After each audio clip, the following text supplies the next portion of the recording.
had promised you 2 love stories in the Valentine's month. The first one, on Sound of Music, is going gangbusters on Learn with Samita. Now, I am about to begin the second one. But hang on, what's this in my pocket? Wow, is it what I think it is? The heart of the ocean? And what do I do with this? Throw it in water? Nah, I'll just wear it.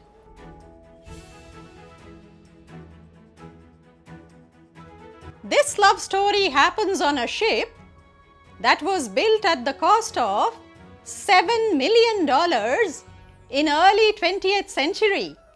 Current value $400 million. It set sail on April 10, 1912 from Southampton in England to New York. The name of the ship? Titanic. I am about to go aboard the Titanic. Would you care to join me? Don't be scared. This is only a virtual experience. And remember, Titanic is unsinkable. Titanic, the unsinkable ship, sank in the Atlantic. Join me. Let's discover the Titanic experience.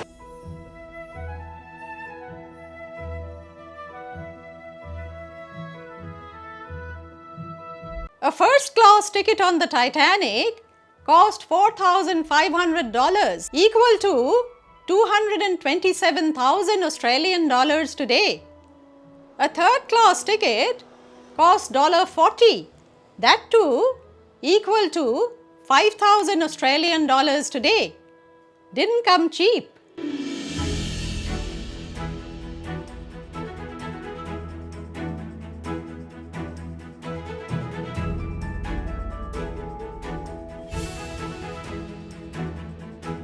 The first class on the Titanic was an out-and-out 5-star package.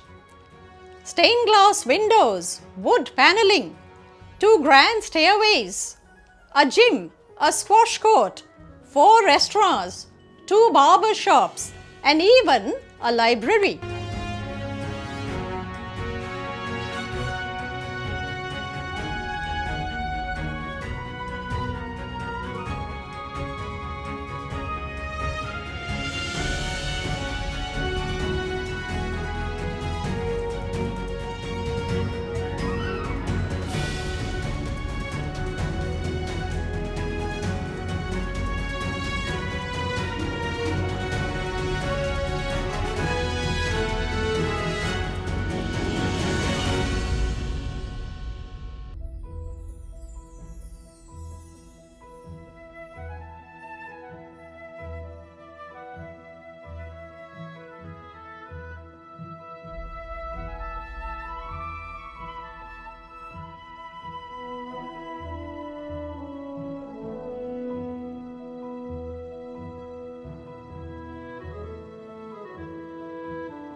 Among the first-class passengers on the Titanic were the crème de la crème of European and American societies. Benjamin Guggenheim, the son of the wealthy mining magnate Meyer Guggenheim. Isidor and Ida Strauss were part owners of the Macy's departmental store. And there was Molly Brown, married to one of the wealthiest miners. Molly worked relentlessly for literacy and women's rights. In 1912, Edwardian fashion was about showing off wealth. Women would be changing clothes at least 4 times a day.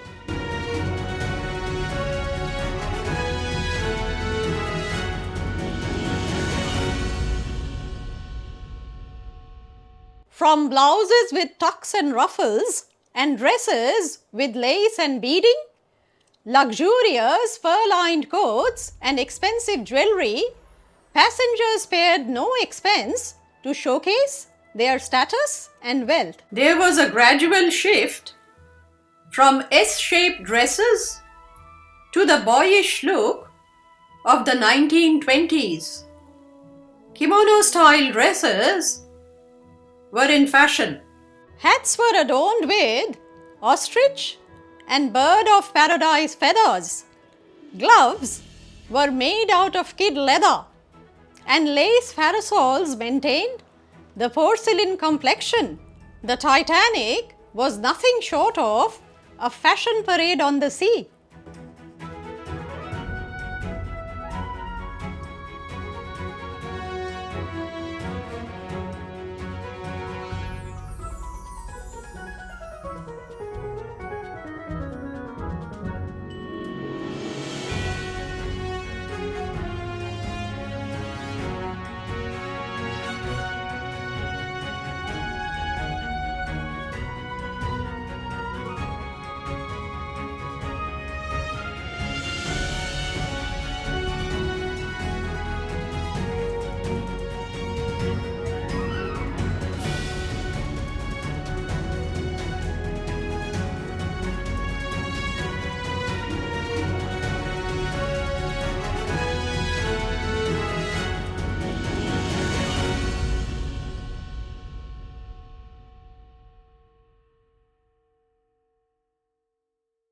But among the luxury was a stark divide.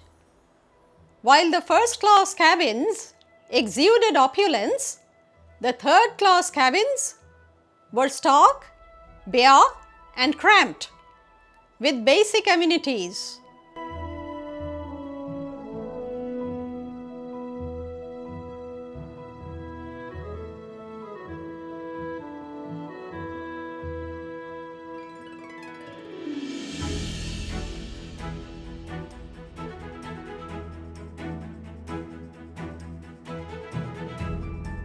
Each cabin would be occupied by 4 strangers, and there were just 2 bathtubs for 700 third-class passengers.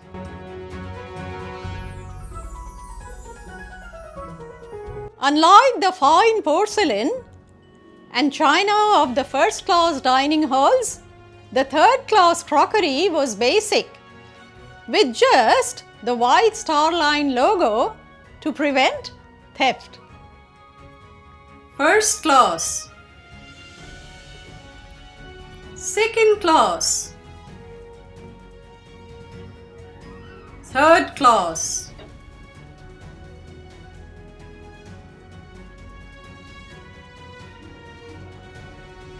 There was an excess of everything on the Titanic. Only one thing was in short supply: lifeboats.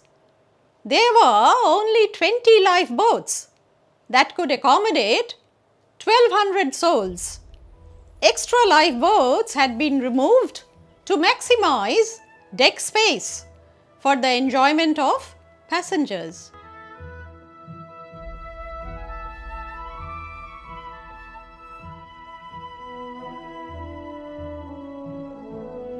And then tragedy struck. Titanic, the Unsinkable, met its fate with an iceberg. There were 2,200 people on board when Titanic collided with the iceberg on a moonless night. The iceberg that hit the Titanic was 50 to 100 feet high and between 200 and 400 feet long. The iceberg ripped a 90-meter hole in the ship, approximately the size of a football field, causing the ship to sink.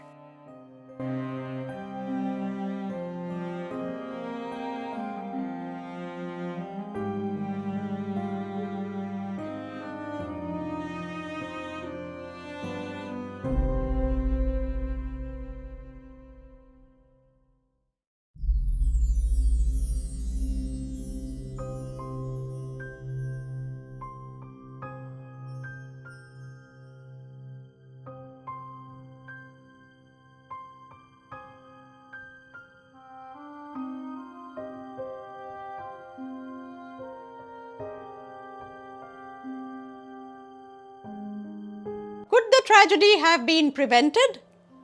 There are several theories.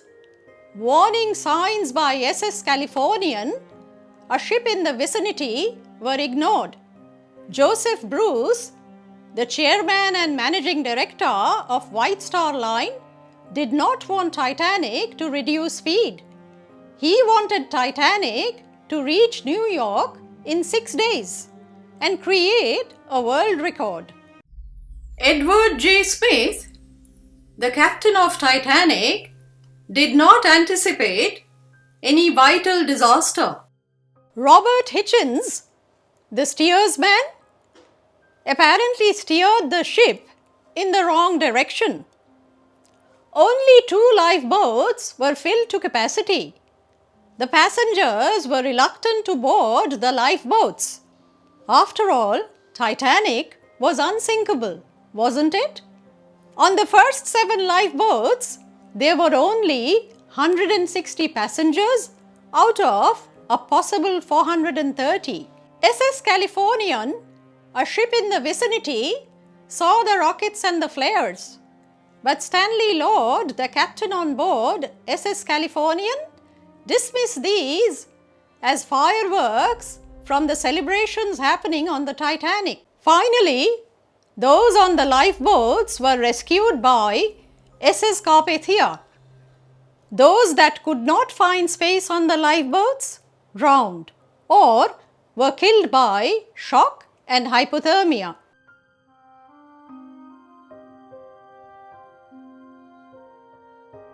Tales of heroism emerged from the tragedy. Benjamin Guggenheim, dressed in a top hat and evening attire, and declared he would go down like a gentleman. Ida and Isidor Strauss chose to die in each other's arms. Ismay stepped onto the last lifeboat. Titanic hit the iceberg at around 23:40 p.m.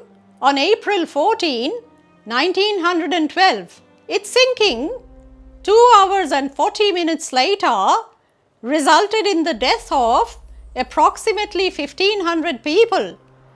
It is the largest and deadliest peacetime maritime disaster in world history. For 70 years, the ruins of the Titanic remain 3.8 kilometers under the sea.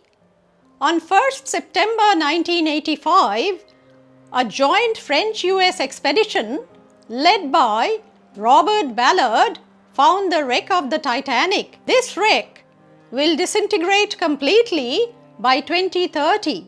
Australian billionaire Clive Palmer has spoken about building a replica of the Titanic. Among the Australians on board, the only one who survived was a stewardess. The disaster resulted in major maritime regulations ensuring more lifeboats, round-the-clock manning of the radio, priority to emergency messages. Here's hoping the saga of the Titanic is never repeated.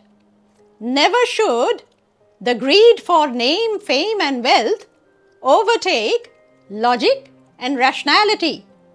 Coming up next on Learn with Samita, PayPal Melbourne Fashion Festival. Till then, stay tuned. Do not forget to like, comment, share and subscribe. This is Samita signing off. Bye for now.